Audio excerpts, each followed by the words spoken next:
difficilmente sostenibile nella sua forma attuale per l'economia italiana è ormai dato per assodato da tutti, perfino da chi ce lo ha proposto o, come dico io, imposto, cioè Romano Prodi.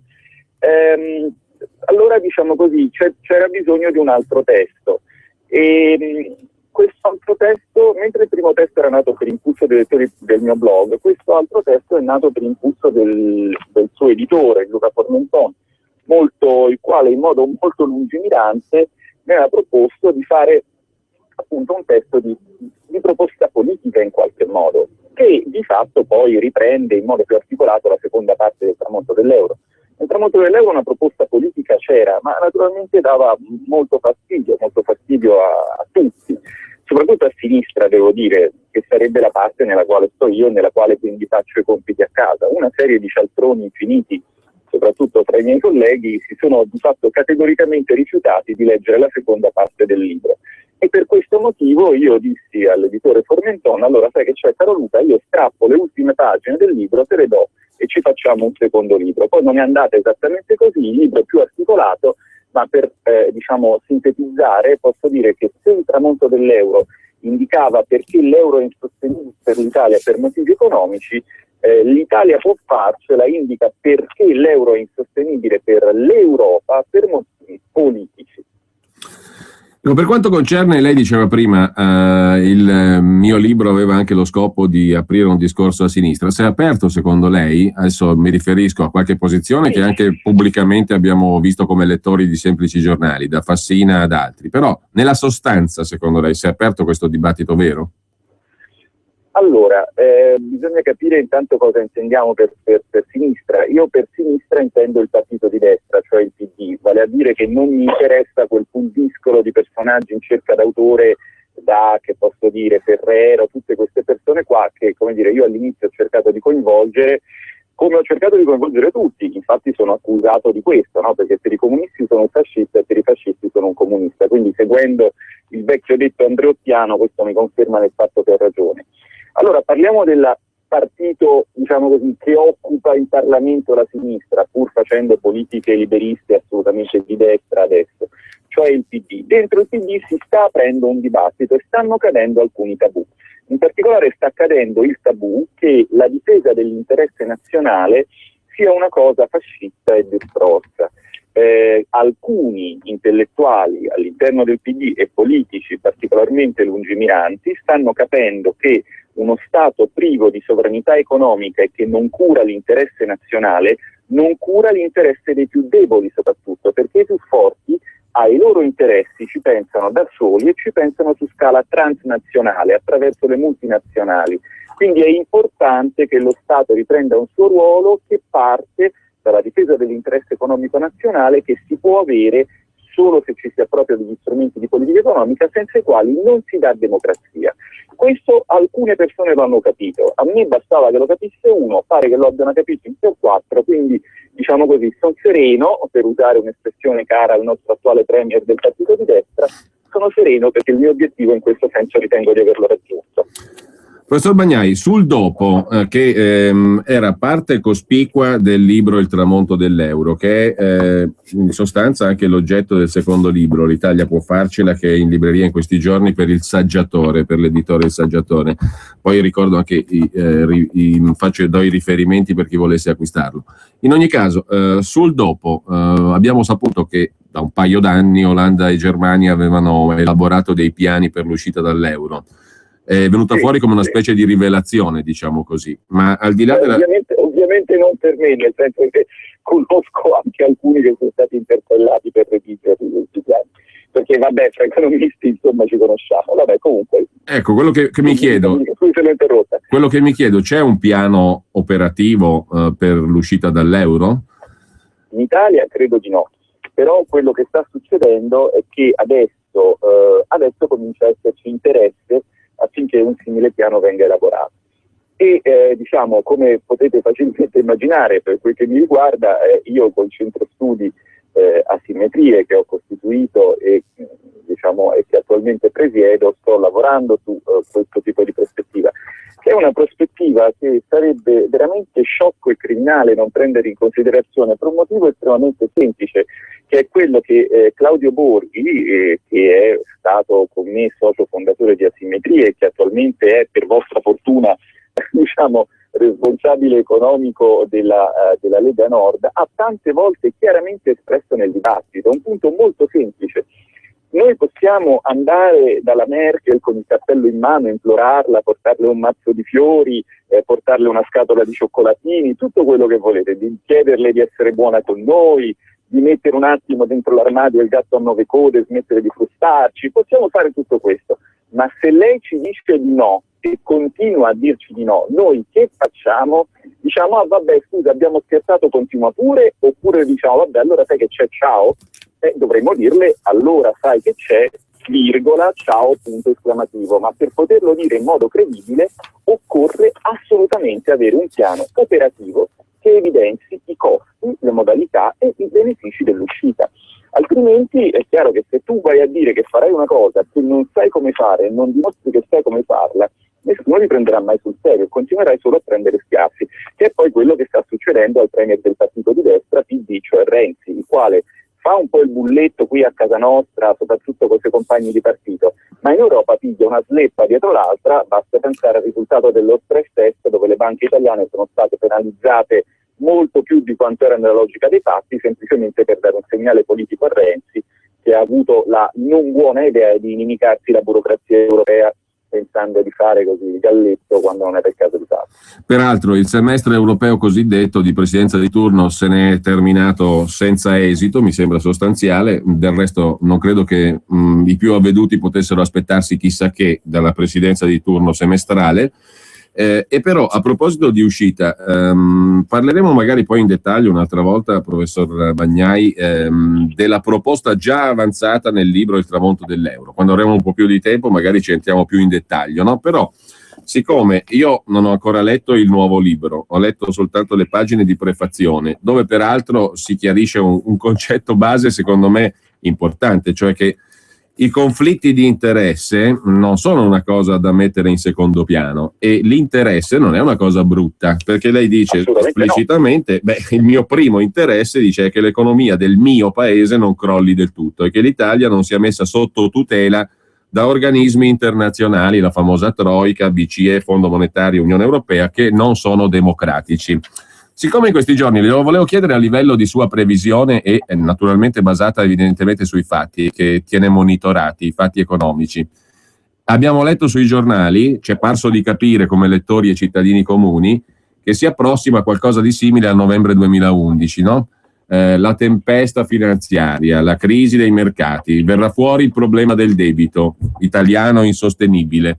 Si creerà uno scenario simile a quello del novembre 2011, per cui potremmo aspettarci appunto l'intervento della Troika o di un commissariamento. Secondo lei è un'ipotesi così a naso, io lo dico a naso da parte mia, da cittadino normale che legge i giornali, è un'ipotesi verosimile, inverosimile? Ma questo direi che è un esito scontato della situazione che stiamo vivendo e diciamo uno dei metodi così di persuasione che ho usato con il PD per indurli ad aprire un dibattito è stato far notare loro che essendo loro il partito di maggioranza relativa attualmente al governo, fatalmente nel giro di al massimo un anno si troveranno a dover gestire o una crisi di debito pubblico, perché secondo me l'anno prossimo non ci sarà ulteriore crescita del reddito italiano, quindi diminuiranno le entrate fiscali e il governo si troverà in difficoltà, o una crisi di debito bancario. Una crisi bancaria perché per lo stesso motivo sta diminuendo il reddito, quindi le banche vedono aumentare le sofferenze, cioè i crediti che non riescono più a esigere dai loro debitori e quindi a un certo punto cominceranno a scoppiare come palloncini, quello che più o meno insomma sta accadendo. Nella regione nella quale io lavoro, che non è quella nella quale vivo, cioè l'Abruzzo, credo che non ci sia più nemmeno una banca che non sia commissariata, tanto per dire. Allora, l'alternativa di fronte alla quale si trova chi governerà il paese sarà molto semplice, dovrà ricapitalizzare, per così dire, o le banche o lo Stato, e dovrà decidere se farlo in euro, affidandosi appunto alla Troika, o farlo in lire, facendo un atto di coraggio, cioè dicendo basta a questo sistema, che è un sistema profondamente irrazionale. Io vorrei anche che i lettori riflettessero con me e magari, non so, insomma, fossero stimolati anche a interpellare se stessi e me su un punto fondamentale. Quando nasce questo sistema? Questo sistema monetario nasce all'inizio degli anni '80 in una situazione totalmente diversa da quella attuale. Perché dico all'inizio degli anni '80? Certo che l'euro non inizia nell'80, ma nel 1979 viene varato il sistema monetario europeo, che era il primo, diciamo, esperimento di cambi fissi in Europa. Che problemi aveva l'Europa a quel tempo? L'Europa a quel tempo aveva, come tutto il mondo, un'alta inflazione e quindi poteva avere un senso dotarsi di una moneta forte per arginarla, e l'Europa aveva a quel tempo a est il blocco sovietico, che la costringeva ad essere politicamente coesa, d'accordo? Ora siamo in un periodo in cui l'inflazione è bassa, non è più un problema, e in cui non c'è più il blocco sovietico, infatti non c'è neanche più una coesione politica europea, e non si può pensare di avere una moneta unica senza avere dietro una forte unità politica, ma questa unità politica oggi è anacronistica, negli anni '80 no. Ma chi continua a difendere l'euro difende una cosa di 30 anni fa. Allora dovrebbe andare in televisione, non so, mettendosi i pantaloni a zampa d'elefante e con i capelli lunghi fino alle spalle. Cioè, voglio dire, una cosa che è nata al tempo dei figli dei fiori o giù di lì non può andare bene per gestire un paese come l'Italia nel periodo della globalizzazione. Questo fondamentalmente è il messaggio del mio ultimo libro. Ecco, un altro tema, poi ci salutiamo, professor Bagnai, però un altro tema importante, dovremmo aprire, credo, una parentesi più lunga di quella che ci possiamo permettere oggi, però siccome lei dice giustamente bisogna avere una chiara percezione di quelli che sono gli interessi in gioco, no? Perché altrimenti certo, non si fa alcuna politica realista, pragmatica. Avendo una chiara percezione... L'informazione è oggi strutturato per impedire ai cittadini in modo scientifico di avere una chiara percezione degli interessi in gioco. Questo nel libro lo documento, e d'altra parte voi siete fra le poche voci indipendenti in questo senso. Scusi se l'ho interrotto. No, per niente. E tra l'altro anche il tramonto dell'euro dava una chiara percezione degli interessi in gioco, no? Era un punto di partenza ottimale da questo punto di vista, perché abbiamo capito cosa vuol dire e perché la riduzione dei salari, abbiamo capito la questione del debito pubblico, abbiamo capito leggendolo, o perlomeno siamo stati spinti a riflettere intorno anche al tema degli interessi, cioè un paese creditore e tanti paesi debitori, è la situazione finale di questi 12 anni dell'euro.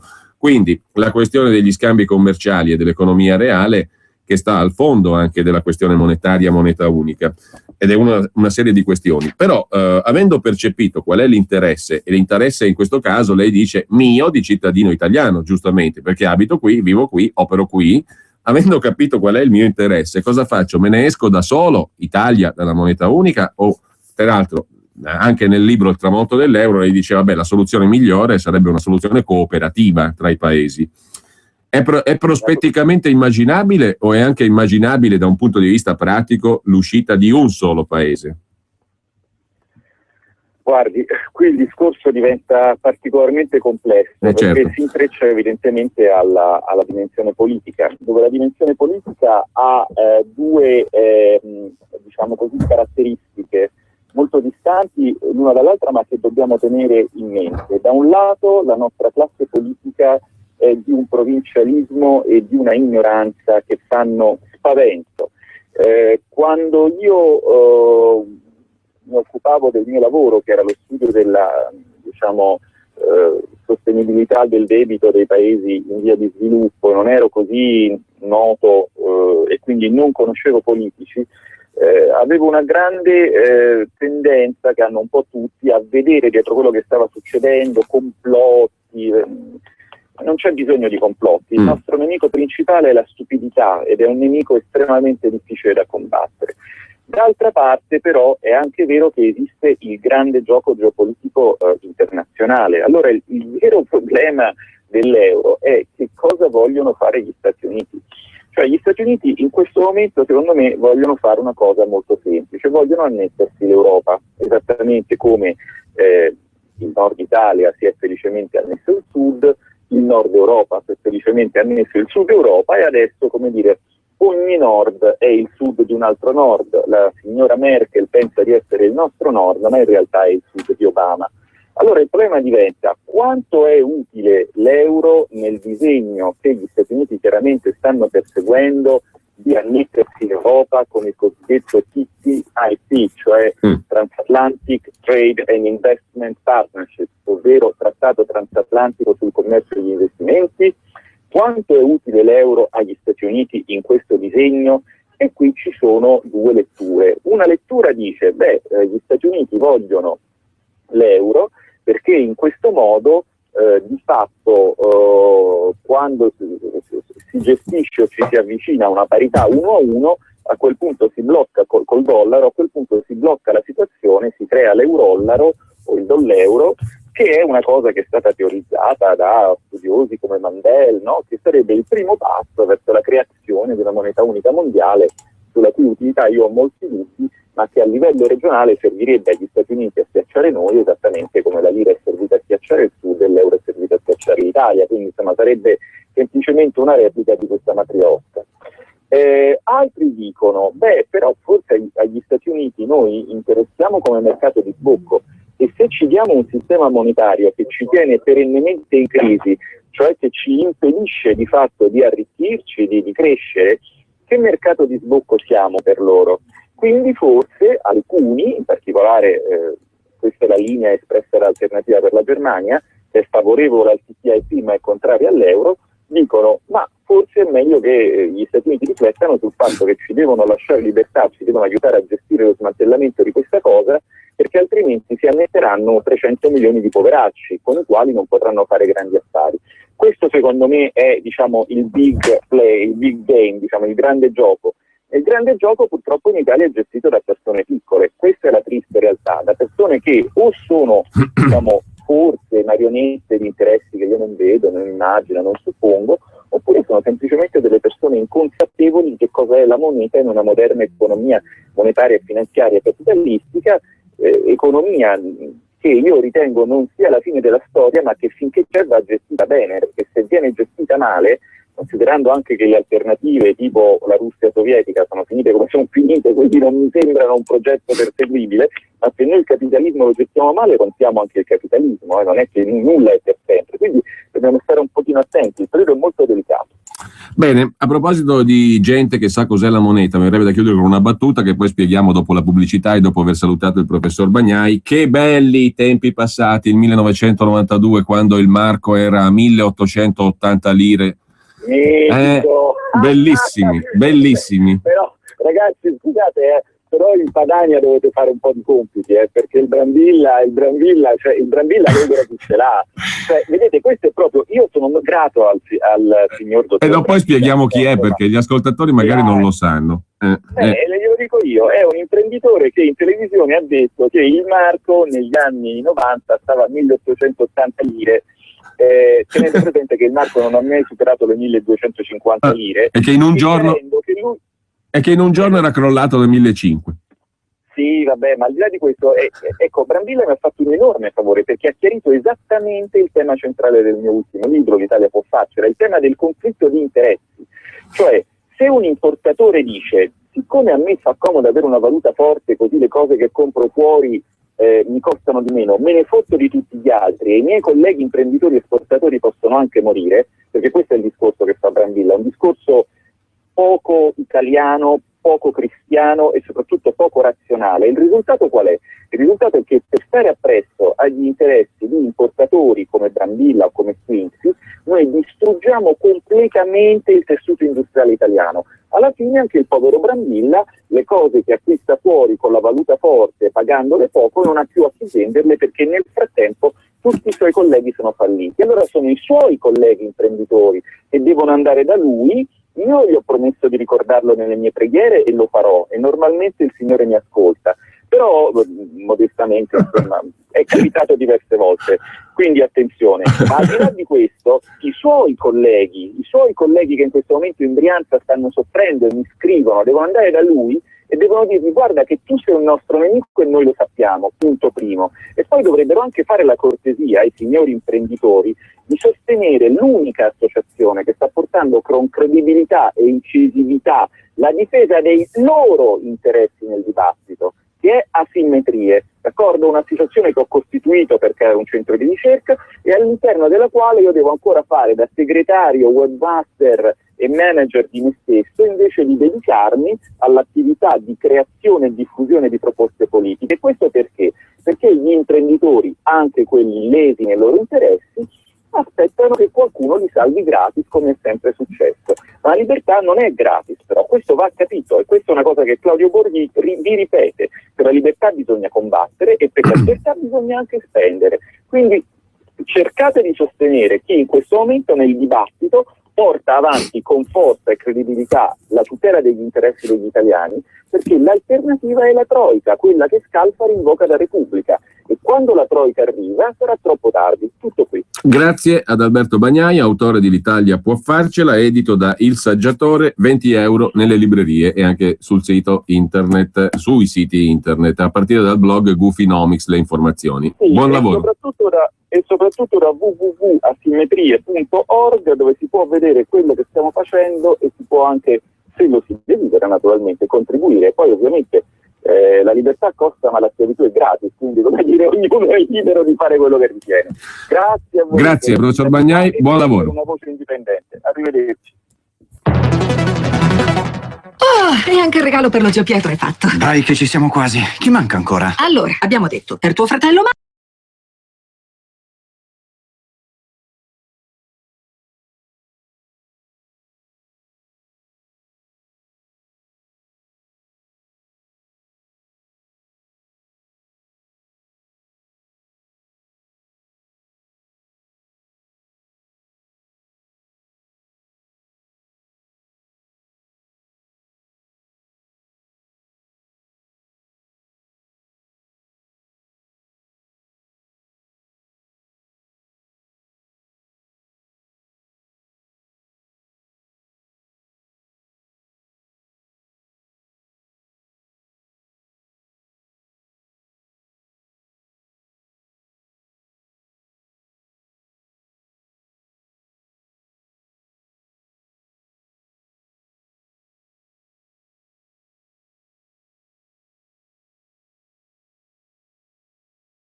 (335 48 54 94). Allora, abbiamo citato l'imprenditore brianzolo Gianluca Brambilla, 50 anni, vicepresidente dell'Unione Commercianti di Monza e anche presidente dell'Osservatorio Fiscale dell'Unione dei Commercianti di Monza, ospite spesso in televisione, soprattutto sulla 7 alla Gabbia. Perché 1880 lire? Perché a un certo punto, nel difendere l'impianto della moneta unica contro Claudio Borghi, anche lui presente in studio, l'imprenditore Brambilla, che è molto popolare in quella trasmissione lì, molto invitato, sempre presente, ma non solo lì, anche in altre trasmissioni, della 7 in particolare, ma mi sembra di averlo visto ospite altrove. Comunque, al di là di questo, una presenza televisiva abbastanza frequente. Se ne esce con questa cosa qui. Nel 92 il marco era a 1880 lire, detta che il marco tedesco, la moneta tedesca, non ha mai toccato in vita sua. Soprattutto poi c'è uno scambio di battute nella trasmissione con Claudio Borghi Aquilini, che gli ricorda come mai gli interessava tanto il marco all'imprenditore Brambilla. Sentiamolo un po'. Voi nel settore del commercio, dell'industria, potreste guadagnare qualcosa oppure no? Io sono molto scettico con queste teorie che pensano di abbandonare l'euro. Chi parla adesso è l'imprenditore in questione, Gianluca Brambilla. Dopo parlerà Claudio Borghi Aquilini.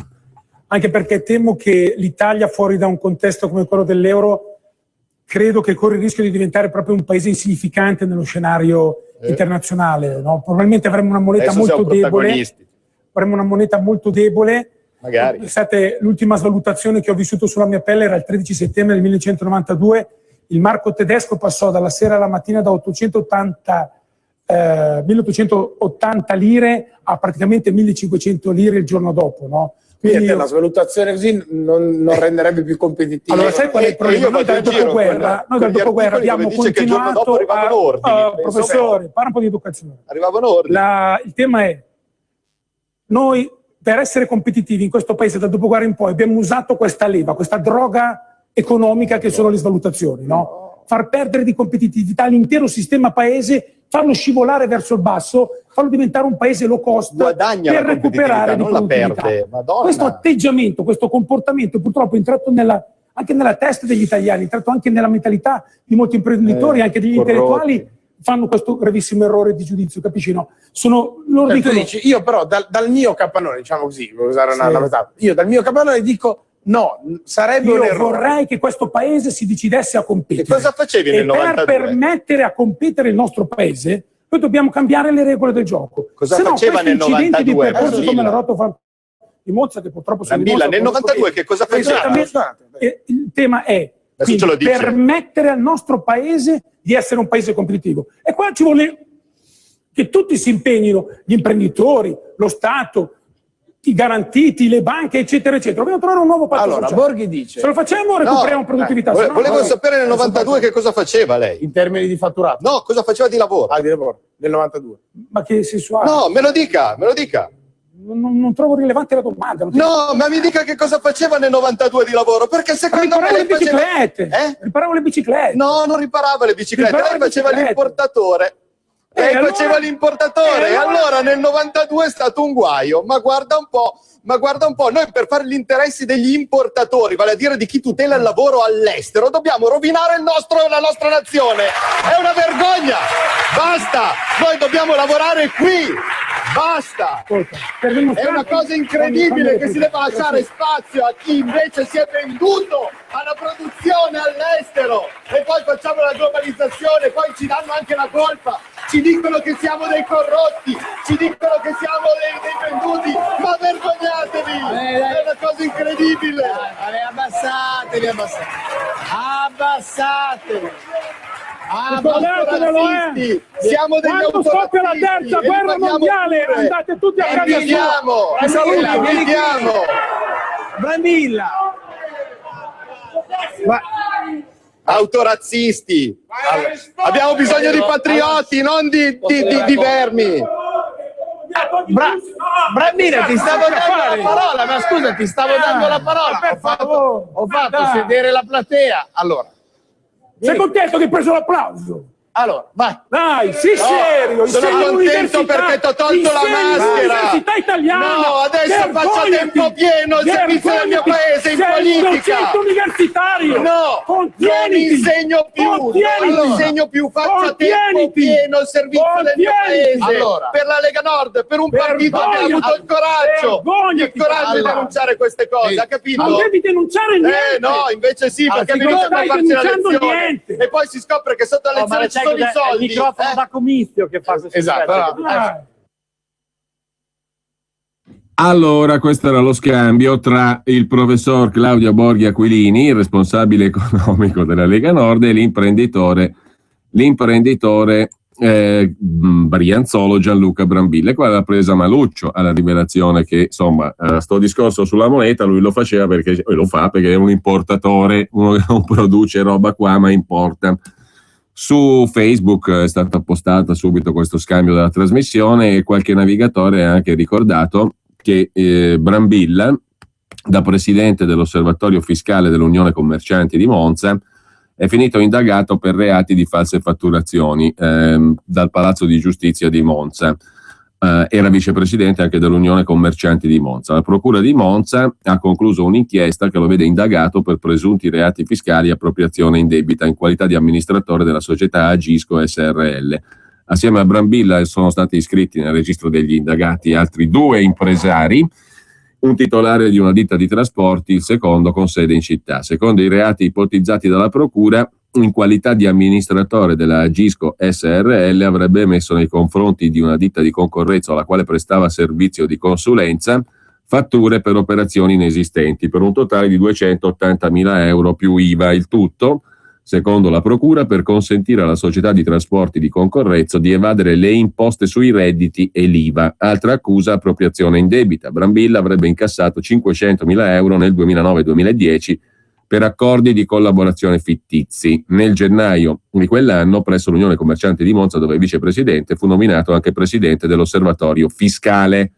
Si è difeso pubblicamente Brambilla dalle accuse dicendo: sono stato chiamato nel 2007 da una ditta di autotrasporti di Concorrezzo per un processo di ristrutturazione aziendale, mi sono buttato anima e cuore lavorando 7 giorni su 7, ho vissuto 3 anni in quel posto e ora vengo accusato di false fatture senza nemmeno essere stato pagato. Porterò un centinaio di testimoni per dimostrare la mia innocenza. Poi, siccome non ci sono aggiornamenti sulla vicenda giudiziaria, dobbiamo presumere che Brambilla sia perfettamente riuscito a provare la sua innocenza. Intanto facciamo un breve resoconto delle notizie del giorno.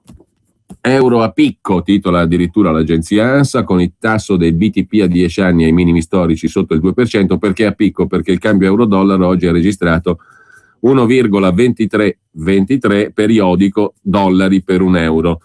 Questo sarebbe il calo a picco dell'euro, mentre la Francia stima nei propri conti pubblici un deficit rispetto al prodotto interno lordo per l'anno prossimo al 4,1%, ben sopra i famosi limiti di Maastricht del 3%. La Francia ha rivisto al ribasso la previsione di deficit, 4,1% contro il 4,3% della precedente previsione.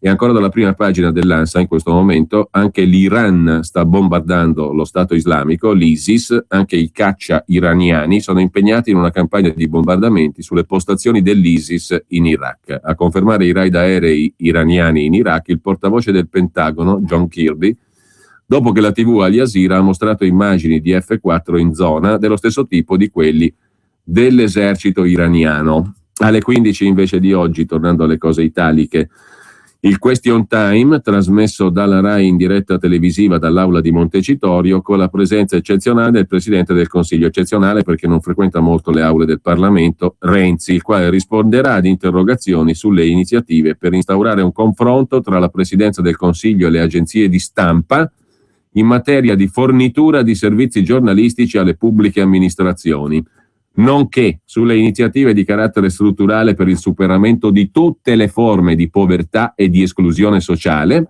e sugli orientamenti in merito al piano di investimenti proposto dalla Commissione europea e alle iniziative per superare la crisi con riferimento alle politiche economiche adottate dal governo tedesco. Ma risponderà Renzi anche ad altre interrogazioni sulle iniziative per promuovere la concorrenza, con riferimento ai contenuti e ai tempi di presentazione del disegno di legge annuale, sulle iniziative in sede europea per il sostegno dell'industria siderurgica e dell'occupazione nelle aree del Mezzogiorno, e sulle iniziative per l'abrogazione delle norme in materia pensionistica, sulle scelte del governo correlate agli accordi di garanzia bilaterale operativi in strumenti derivati, sull'espansione dell'ISIS in territorio libico. Insomma, brevi cenni sull'universo questo pomeriggio alle 15 al Question Time alla Camera dei Deputati. E ancora dall'agenzia ANSA la cronaca nera, dalla Germania, un italiano originario della zona di Vasto, Chieti, Domenico Antonio Ballista, 51 anni, è stato ucciso a colpi di pistola davanti al suo ristorante pizzeria a Nierstein, in Renania, vicino a Mainz. La polizia tedesca avrebbe arrestato un 36enne del posto, sospettato di essere l'assassino. Infine, i sondaggi politici, il Partito Democratico sotto il 40%, dice l'agenzia ANSA in prima pagina stamani, la Lega raggiunge Forza Italia al 12,5%, stiamo parlando a livello di tutta Italia. PD sotto il 40%, in calo di mezzo punto, al pari del Movimento 5 Stelle di Beppe Grillo. Continua la crescita della Lega Nord di Matteo Salvini, che col 12,5% raggiunge Forza Italia, diventa ex aequo il terzo partito. Stabili tutte le altre formazioni politiche. Questi i primi piani, i primi titoli dell'agenzia ANSA di questa mattina. E adesso cambiamo completamente argomento e ci introduciamo a un altro degli argomenti del giorno.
fanno l'inchiesta su Mafia Capitale, la società dei Magnaccioni, quella che abbiamo appena ascoltato, e naturalmente l'indagine condotta dalla Procura di Roma. Indagine condotta dalla Procura di Roma, di cui c'è ampio resoconto, come abbiamo detto sui giornali di oggi. Vale forse la pena di spendere un paio di parole in più rispetto a quello che abbiamo già detto, perché ci sono alcune puntualizzazioni da fare, al di là, diciamo, dei folclorismi. A parte il fatto che questo pezzo che abbiamo appena ascoltato, chissà perché nessuno ci ha mai pensato, ma potrebbe sostituire validissimamente i Fratelli d'Italia, l'inno nazionale. Ce ne sono tante di canzoni candidate, per la carità, però questo qui è un pezzo che da prendere in serissima considerazione. Esprime un carattere nazionale, indubbiamente, non solo romano, ma vediamo un po' di approfondire appunto anche l'argomento dell'inchiesta romana su Mafia Capitale, o che dir si voglia, Ercoppolone o Ercuppolone, perché lì magnavano a destra, magnavano a sinistra, magnavano al centro, magnavano sopra, magnavano sotto. Mai populismo fu più azzeccato a quanto si desume dalle indagini. Ne danno conto anche alcuni quotidiani in tema di cronaca giudiziaria. Noi ci rifacciamo però alla Bibbia, al Fatto Quotidiano, che in prima pagina mette intanto il commento di Marco Lillo su questa malavita di larghe intese.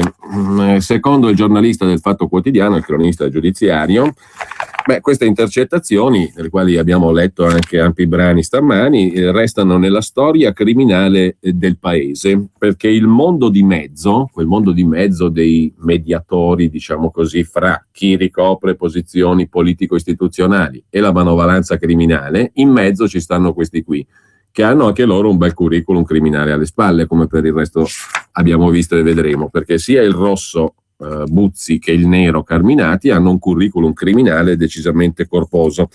In ogni caso sono appartenenti a quella terra di mezzo che mette in relazione coloro che hanno bisogno di determinati servizi con il mondo della criminalità più spicciola. Loro sono i mediatori, il rosso e il nero, per dir così.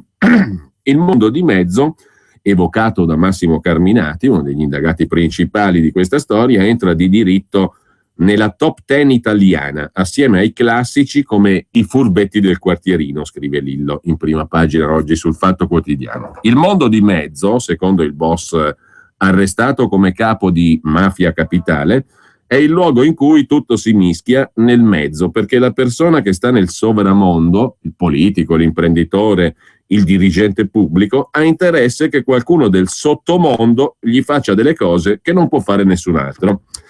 Sarebbe consolante dire che la terra di mezzo in cui sono fioriti 37 arresti è la destra romana. Qualche quotidiano oggi ci prova a dipingerla come una cosa solo di destra, e invece in quel luogo si mischiano non solo i destini di Gianni Alemanno e Massimo Carminati, condannato per un furto inquietante di miliardi e segreti a Palazzo di Giustizia e coinvolto ma sempre assolto nei fatti più inquietanti della storia d'Italia, dall'omicidio del giornalista Pecorelli al depistaggio nelle indagini sulla strage di Bologna. No, nella terra di mezzo, scrive Marco Lillo, si mischiano destra e sinistra, oltre che sovramondo e sottomondo. La Mafia Capitale, guidata da Carminati, secondo i magistrati, aveva a libro paga anche politici di primo piano del Partito Democratico.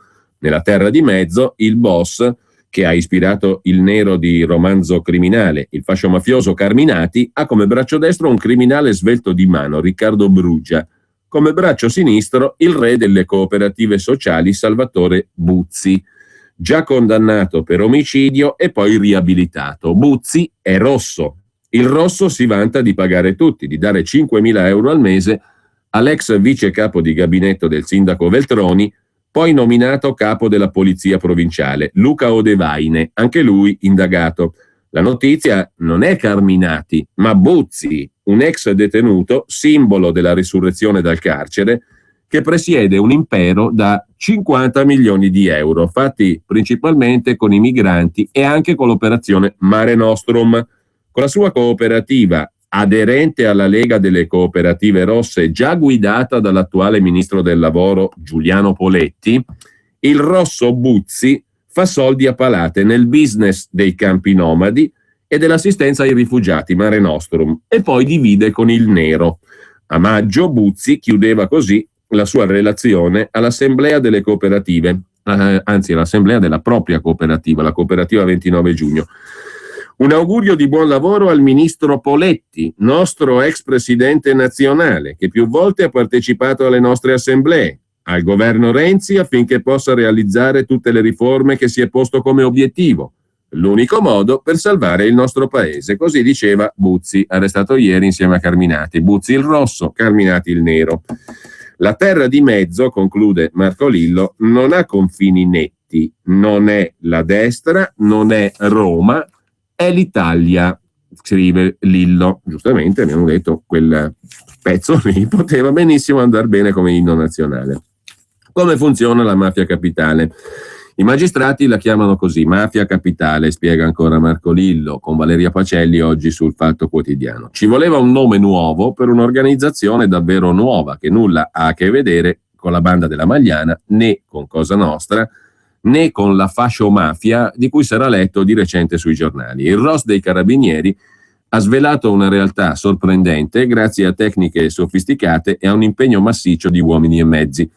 Questa mafia nuova, una mafia 2.0, domina Roma con la forza dell'intimidazione. Non ha bisogno di usare spesso la violenza. Diventa forte con la destra di Alemanno al potere, ma risale anche a prima ed è bipartisan e taglia gli schieramenti come le classi sociali. La mafia capitale, guidata da Carminati, ha un capo appunto, Carminati, classe 58, detto il Cecato, un passato tra banda della Magliana e destra eversiva, che dopo essere uscito indenne dai precedenti guai giudiziari è stato arrestato con l'accusa di associazione mafiosa. Col Cecato sono state arrestate poi 37 persone, 28 in carcere e 9 ai domiciliari. Operazione denominata Terra di Mezzo, dal romanzo di Tolkien. Il 13 dicembre 2013, parlando col suo braccio destro Riccardo Brugia, arrestato anche lui, Carminati spiega: è la teoria del mondo di mezzo. Ci stanno, come si dice, i vivi sopra, i morti sotto, noi stiamo nel mezzo, un mondo in cui tutti si incontrano. Nel mondo di mezzo il sodalizio criminale incontrava la politica, e non solo quella di destra, anche quella di sinistra. Lo hanno scoperto i magistrati che dal 2010 hanno acceso un faro su come il potere è gestito a Roma. I pubblici ministeri titolari dell'indagine hanno iscritto nel registro degli indagati 100 persone, tra cui anche l'ex sindaco Alemanno, accusato di associazione a delinquere. Scrive il GIP che esistono conversazioni telefoniche ambientali nelle quali si fa riferimento esplicito a erogazioni di quattrini verso Alemanno. C'è la conversazione tra il rosso Salvatore Buzzi e Giovanni Campennì, nella quale il primo parla di un pagamento di 75.000 euro per cene elettorali per Alemanno. Buzzi, ex detenuto che ha scontato la pena per omicidio ed è stato riabilitato, presidente della cooperativa 29 giugno, quello che si rivolgeva all'attuale ministro Poletti con l'augurio di buon lavoro appena Poletti è stato nominato ministro nel governo Renzi. Un augurio di buon lavoro al ministro Poletti, nostro ex presidente nazionale, e al governo Renzi affinché faccia le riforme, diceva Buzzi, il compare rosso arrestato ieri con Carminati e gli altri. Buzzi dunque si vanta al telefono intercettato il 23 gennaio scorso, pagando anche politici di sinistra, questo risulta dalle indagini, me so comprato Coratti, presidente del Consiglio Comunale, Partito Democratico, lui gioca con me. Al capo segreteria Franco Figurelli, PD, indagato anche lui, gli diamo 1.000 euro al mese. So tutti a stipendio. Io solo per mettermi a sede e parlare con Coratti gli ho portato 10.000, dice il rosso Buzzi. Pubblicità, poi andiamo avanti. Buon suono per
ci restituisce anche dei personaggi veramente belli, bellissimi, come questo Buzzi, il compagno che si fa chiamare Camerata, ride perché tanto non è questione di compagno Camerata. Cooperative rosse, sta con chi comanda, finanzia Alemanno, saluta il ministro Poletti e augura a Renzi di portare a termine il suo bel programma e aderisce alla Lega delle Cooperative Rosse presieduta dallo stesso ministro attuale, ministro del lavoro Poletti. Il signor Buzzi Salvatore è un personaggio al quale interessa la vil moneta e che gli frega della cooperativa rossa, del Camerata, del compagno. Per la verità, però, tutta la sua vita ha trovato occasione di business lì. Non è tanto il compagno Buzzi, e tutti quelli che gli stanno intorno, cioè il vice capo di gabinetto di Veltroni, le cooperative rosse, la cena, perché lo ricorda lo stesso Alemanno, la cena con l'allora presidente delle cooperative rosse, l'attuale ministro del lavoro Poletti, alla quale era presente peraltro anche Alemanno, il quale, non dimentichiamolo, era anche comparso in svariate tranche della famosa inchiesta Why Not. Non vi dico chi era il PM perché sennò vi sta antipatico, ma l'inchiesta era interessante molto, parecchio, come ministro dell'agricoltura all'epoca. Diciamo che non c'è nessuna condanna, diciamo che addirittura lì non c'è stata nessuna indagine ulteriore, perché spezza l'inchiesta di qua, trasferiscila di là, frantumala in 10.000 rivoli e hai ottenuto qualcosa di ancora migliore della prescrizione o naturalmente, perché non vai neanche a processo, non vai neanche a rinvio a giudizio, ti sei tolto il problema prima, e se lo sono tolti in tanti con quell'inchiesta là. E se ne sono tolti parecchi di problemi con quell'inchiesta là, parecchie persone.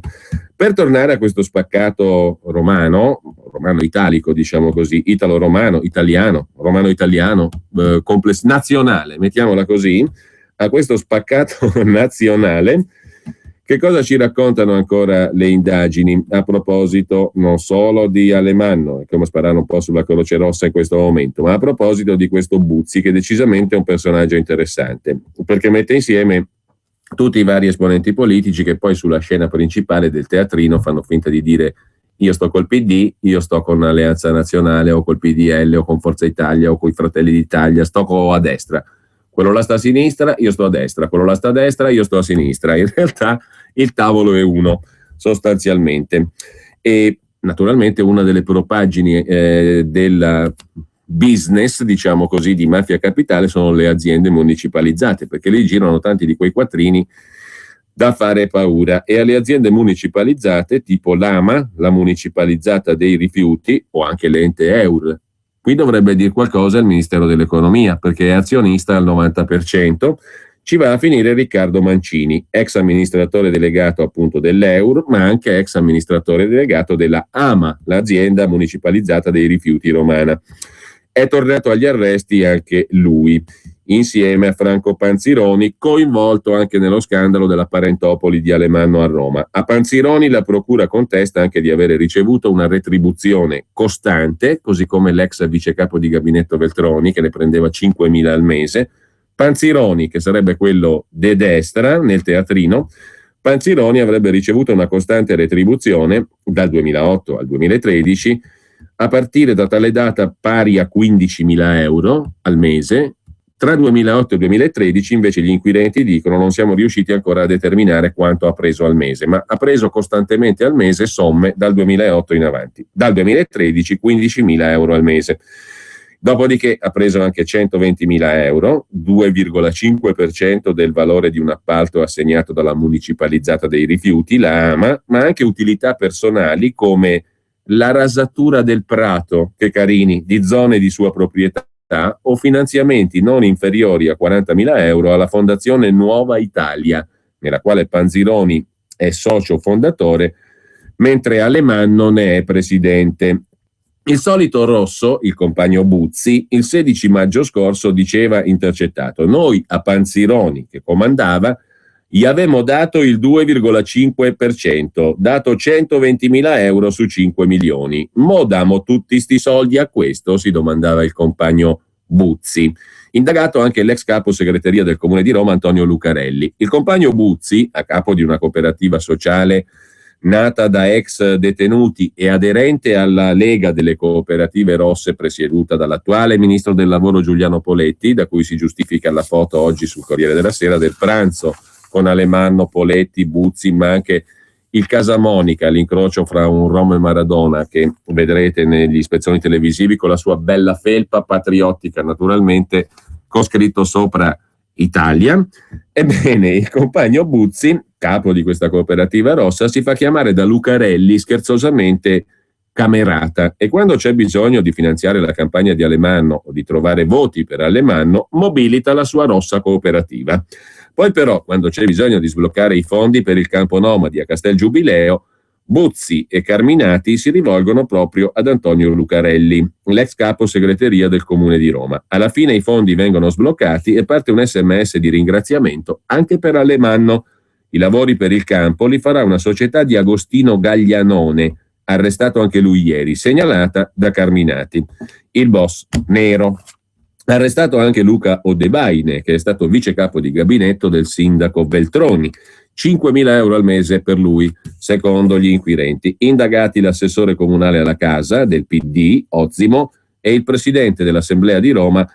L'Assemblea Capitolina sarebbe il Consiglio Comunale per i comuni mortali degli altri comuni italiani, Mirko Coratti del PD, anche lui, entrambi dimissionari sia Ozzimo che Coratti, e i consiglieri regionali Luca Gramazio del PDL e Eugenio Patanè del PD. Nei guai torna Gennaro Mokbel per tentata estorsione, insieme a Marco Iannilli, il commercialista che per mesi ha ospitato il boss Carminati nella propria villa a Sacrofano. L'obiettivo del sodalizio non è quello di fornire protezione in cambio di denaro. A me mi puoi anche dare 1 milione di euro per guardarmi, ma è quello di entrare in affari con gli imprenditori attraverso un rapporto paritario.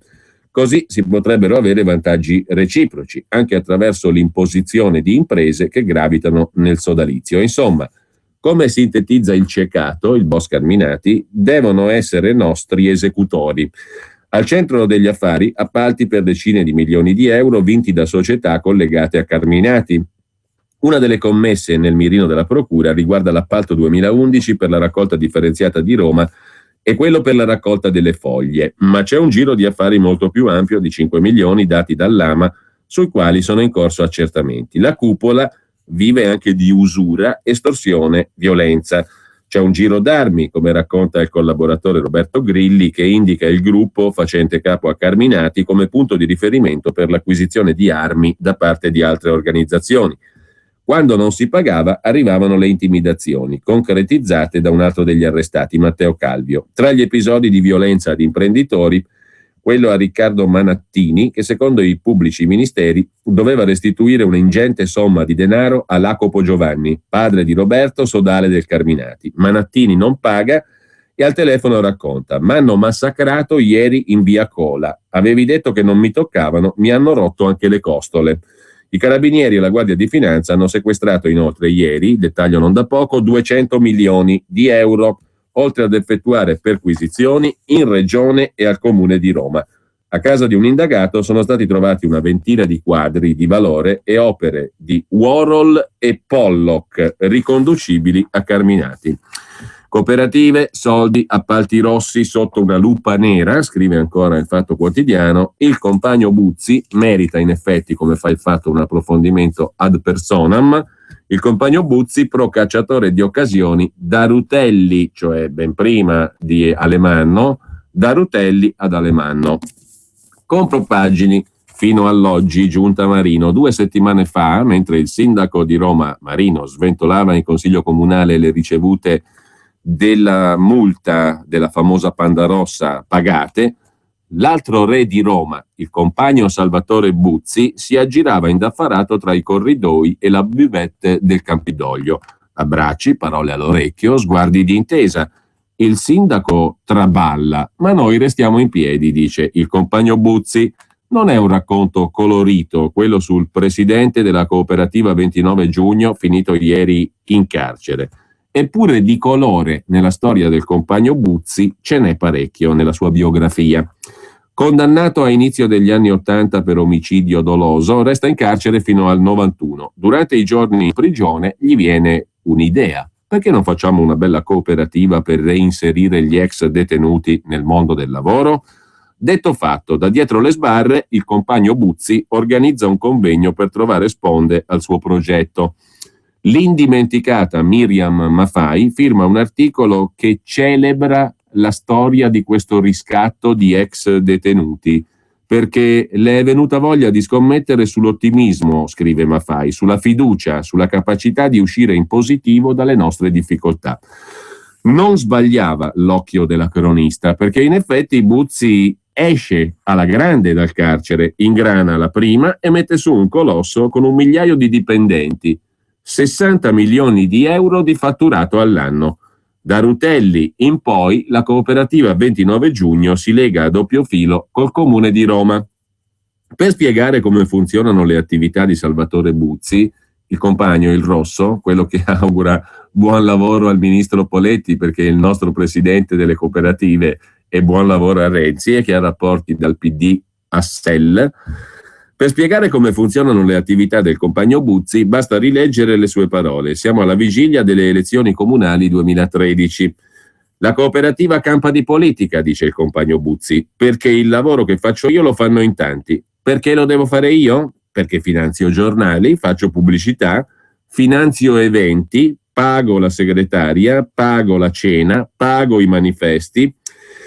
Lunedì c'ho una cena da 20.000 euro, insomma questo è il momento che paghi di più perché ci sono le elezioni, poi per 5 anni paghi soltanto, mentre i miei poi non li paghi più, poi quell'altri li paghi sempre a percentuale su quello che te fanno. Questo è il momento che pago di più, le comunali. Spendiamo un sacco di soldi sul comune, dice il compagno Buzzi, che chiama poi Massimo Carminati, che sarebbe quello de destra, amico mio, ma Buzzi ufficialmente è uomo di sinistra e una distinzione ancora la fa. Vedi, spiega al suo sodale Giovanni Campenni, i nostri sono molto meno ladri di quelli del PDL. Il suo grande riferimento è Umberto Marroni, con 2 R, ex capogruppo del PD in Campidoglio, al Comune di Roma. Marroni pensa di candidarsi alle primarie contro Ignazio Marino, poi si ritirerà. Nel giro di Buzzi non capiscono. Ma come? Mi tocca votare Marroni, dice Alessandro Montani. Questa volta veramente mi incazzo, se non voti Alemanno veramente ti sputtano a tutto il mondo. L'ho detto a tutti, ho detto guarda che l'unico che ci ha guadagnato qualcosa da Alemanno è stato Salvatore. Salvatore non dimentica. Marroni andrà alla Camera dei Deputati e ormai Umberto con le cose del comune non c'entrerà più niente, chiarisce il compagno Buzzi. Daniele Ozzimo è l'uomo di Marroni, ora in corsa per il Campidoglio, è diventato poi assessore, si è dimesso ieri. E per capire i rapporti stretti col compagno Buzzi basta vedere un SMS che Micaela Campana, responsabile del welfare del Partito Democratico, ex moglie di Ozzimo, scrive allo stesso compagno Buzzi. Bacio grande capo con la C maiuscola. Ma al bando le affettuosità bisogna pensare ai quattrini e coprirsi sia a destra che a sinistra. Così il compagno Buzzi chiama Claudio Milardi, componente dello staff di Gianni Alemanno. Lo chiama compagno e lui sta al gioco. Compagno Milardi, ti passo il compagno Alemanno. Buzzi ride, Alemanno si fa serio. Allora, ma è vera sta storia del disgiunto? Dice Alemanno e il compagno Buzzi lo rassicura.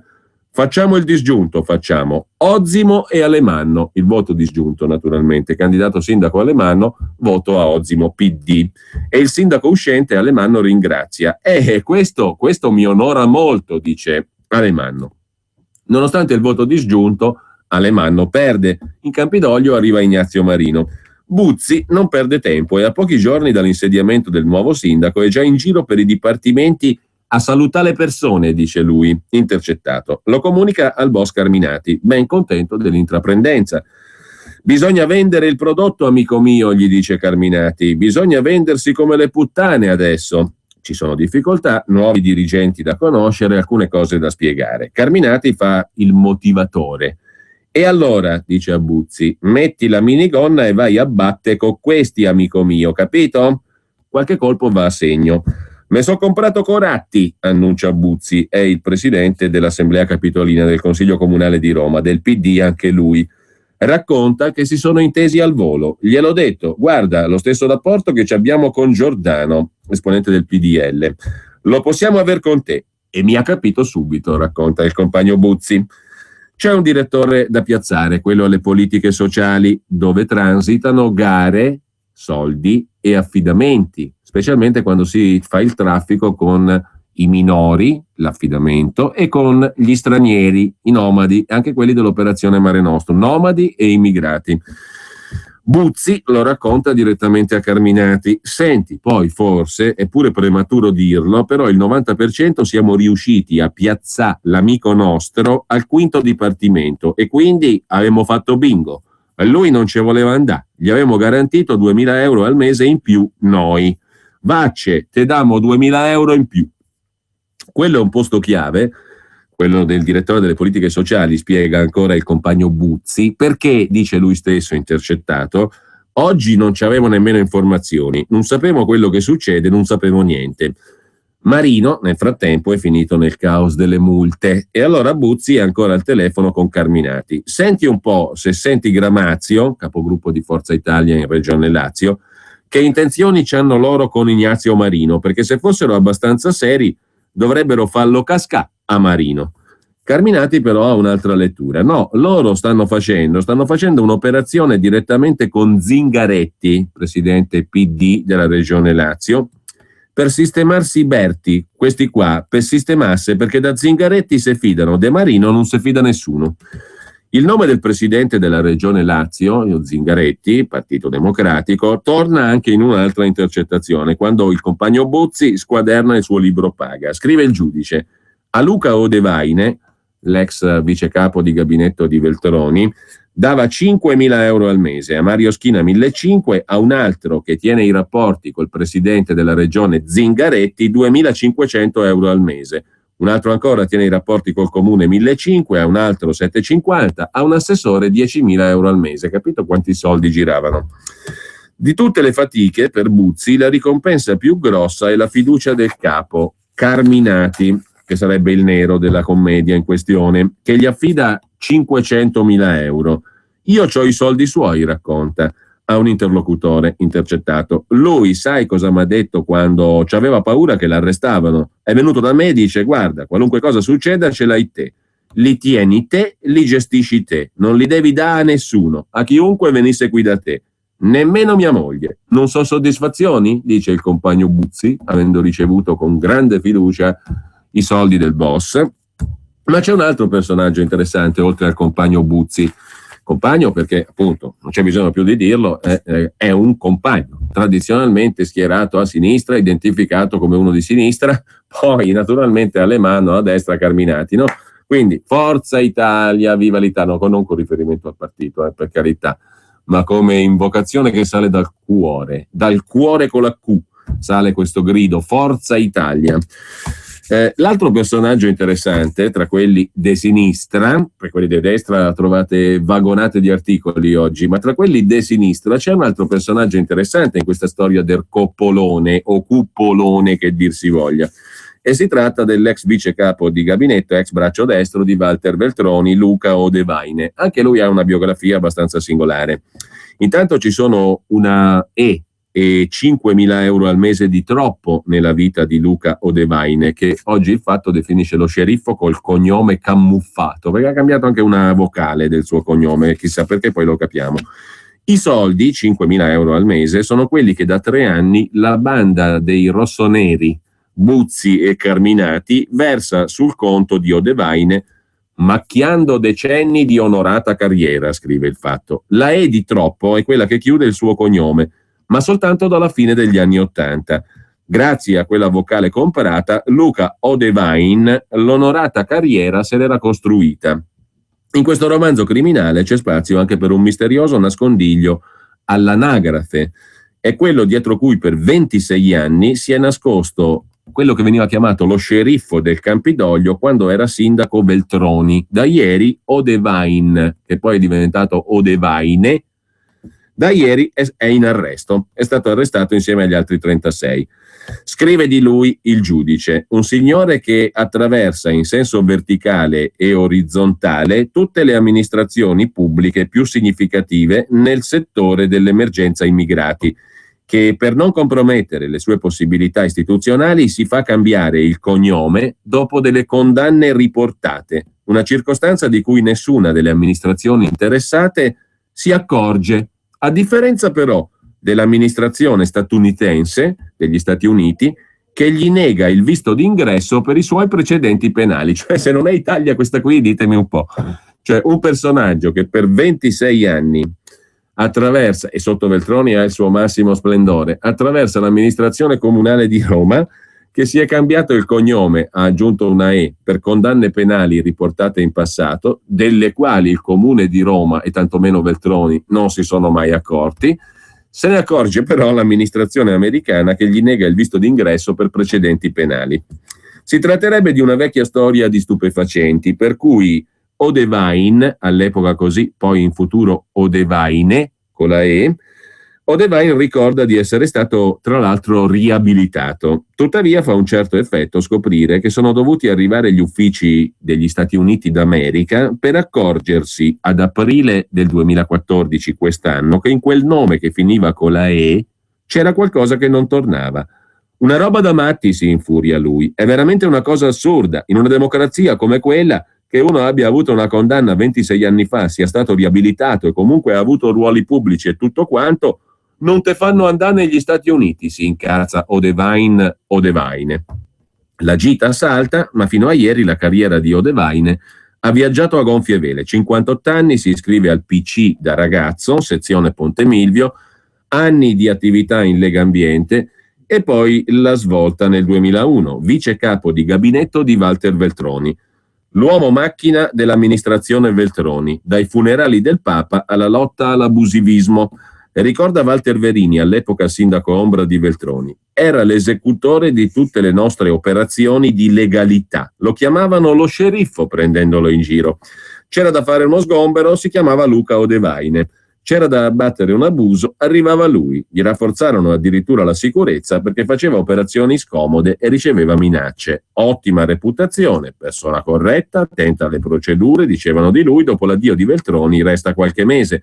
Poi va in provincia da Nicola Zingaretti, dirige la polizia, si occupa di protezione civile fino alla chiamata all'Unione delle Province. Lì comincia la stagione dell'accoglienza immigrati e richiedenti asilo, gestita in accordo col compagno di cui abbiamo parlato prima, Salvatore Buzzi. Le pressioni per aprire centri, trasferire migranti in strutture amiche, gli fruttano uno stipendio extra da parte degli arrestati ieri, dei rossoneri, di 5.000 euro al mese, divisi tra affitti e bonifici sul conto del figlio, perché non si sa mai.